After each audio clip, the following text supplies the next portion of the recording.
Okay, hi friends. I have some really cool announcements and I got a test product. What do you guys think? You like it? Yes? No? This is what I've been working on. I like it. I like the design. Leave me a comment below. It's my first kind of testing on anything. I have also some really exciting news. Now, if you don't know, you can find our podcast on Spotify, where we get off of the TikTok platform or the YouTube platform, and we talk about a variety of issues. And I don't know why. Yeah, there we go.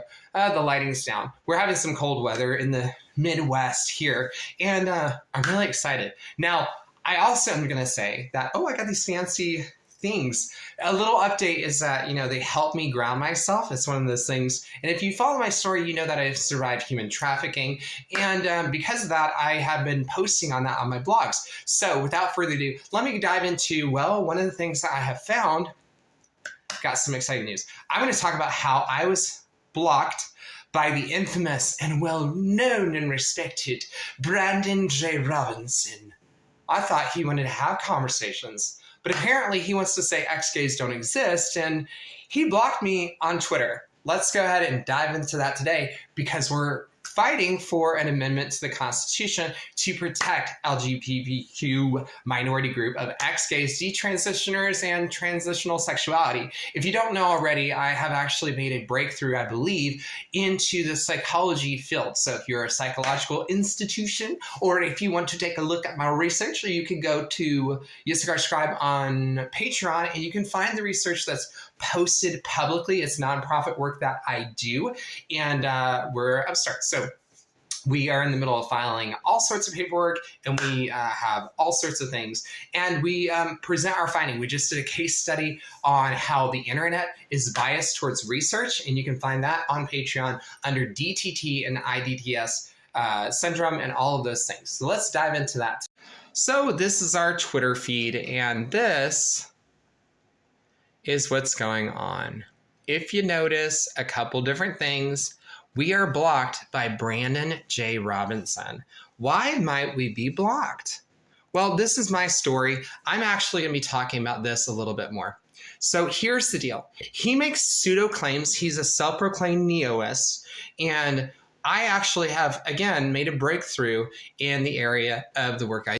So in light of all these things, he really is not having conversation. Whenever he has someone that legitimately opposes his idea, he just goes out of the way to block. Now, all of our findings that we've done, especially since we are very much becoming the lead ex-gay multimedia, for him to block a media agency all entirely, and we do active reporting as we help to produce content for Awaken America Now that they do on their reporting, and these are separate nonprofits that we're doing. So as a media company, it's just interesting when I'm a field reporter, but I'm also starting to rapidly become like the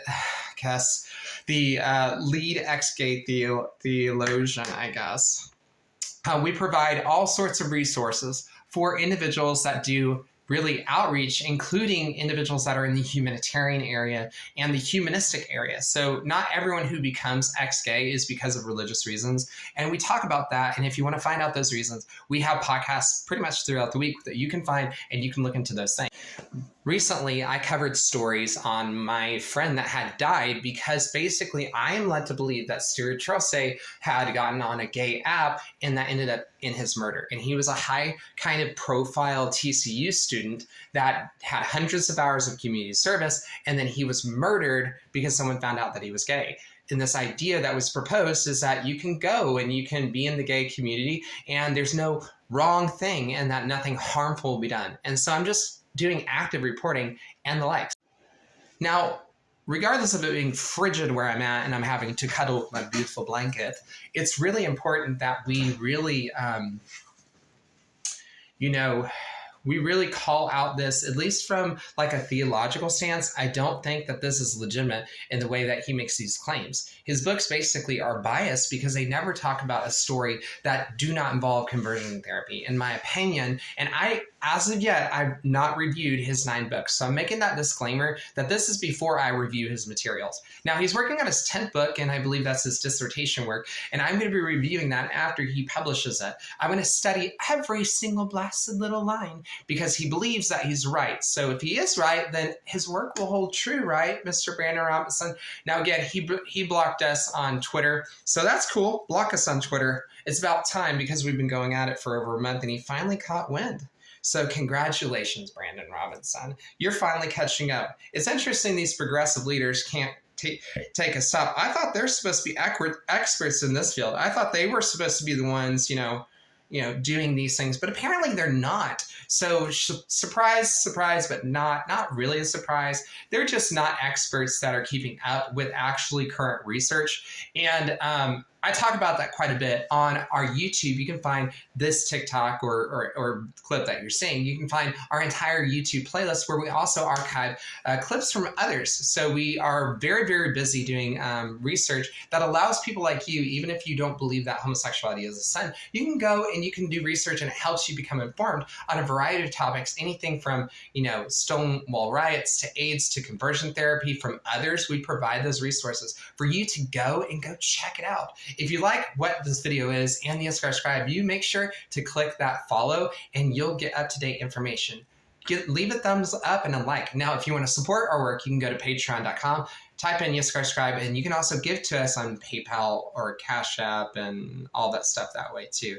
We like to make content that's helpful. And if you want to hear more up to date, consider subscribing to our content. That really helps us. Now, we are really, really growing. Again, we've been very outspoken that we're doing all of this for the work of nonprofit. It's very common for nonprofits to have startups like we're doing. We're in the process of filing and more. So we're really abiding on the process that people do that go into nonprofits. They start working and then they file nonprofits, and we're in the middle of doing that. And we post our research openly, so it's not like we're hiding anything. They can check out our resources and our recent case study that we believe is credible based on what we found on internet search. So there's bias intent, and actually what's interesting is that elderly LGBTQ are kind of also seeming to be missed in that search, and I thought that was interesting. And we did a recent podcast on a comparative study of why people choose to be ex-gay beyond Christianity, Islam, Judaism, like beyond that, why people might. And so if that interests you, and I think it might, you want to go ahead and make your way over to our podcast, click the like button, and you'll find all sorts of wonderful content there that is set to bring attention to major issues, and viewer discretion is advised. So we advise people to really realize that even when we talk about content on there, it's not necessarily our opinions that we're bringing up. Like, we've covered several different ex-gay stories on there, and on TikTok you can't even use the word ex-gay. It doesn't really even work a lot of times, and there seems to be some bias where you can't link that for whatever reason. Even though stories of ex-gay are trending and are on Twitter, I think it's really important that we really and ultimately have this conversation, and we cover all sorts of topics that are taboo, that are not allowed on TikTok because of, algorithms and more. But we want to be respectful on this platform and just show you the work that we're doing. We're really trying to educate people, provide archivery, and we study gender studies. So we talk and we produce research that is very helpful, and we really want to make sure that especially teachers in the LGBTQ are not continued to be targeted. That seems to be going on. We've been outspoken against the Daily Wire for their Bentkey thing and more. So make sure you follow. You're not going to want to miss the great content that we have here on the subscribe channel that you're seeing us at, and you can really begin to get engaged and informed on the resources that we have that are helpful for you. Find us on all social media as the Yiskar Scribe. And without further ado, my name's Sean, a previous gay rights activist, and I guess I'm starting to become the father of conservative queer theory. Until next time, shalom, and I'll catch you on the flip side, okay?